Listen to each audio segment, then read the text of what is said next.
बिस्मिल्लाहिर्रहमानिर्रहीम। मैं खालिद खान, तालिबे इल्म जुमात अष्टम, government middle school number 4 Alipur,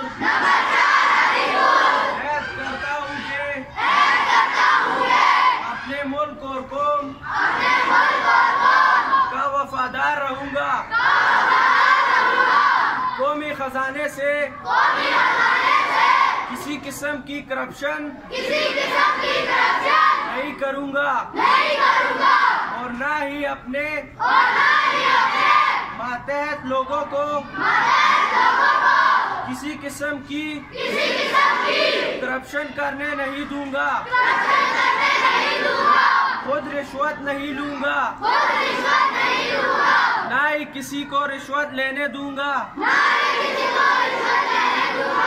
बतौर मुलाजमत अपनी ड्यूटी पूरी दियानतदारी से अंजाम दूंगा और किसी किस्म की कोताही नहीं करूंगा। अपनी सरकारी सियासी समाजी और मजहबी हैसियत को अपनी जात, रिश्तेदारों और दोस्त अहबाब के लिए नाजायज मफादात के असूल के लिए इस्तेमाल नहीं करूंगा।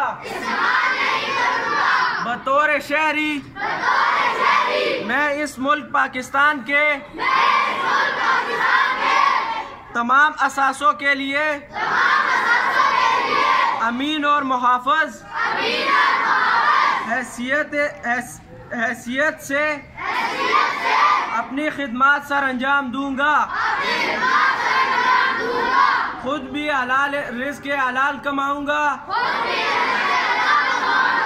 और लोगों को भी रिज़्क़ हलाल कमाने की दावत दूंगा। अल्लाह करीम से दुआ है कि ये अहद पूरा करने की तौफीक अता फरमाए।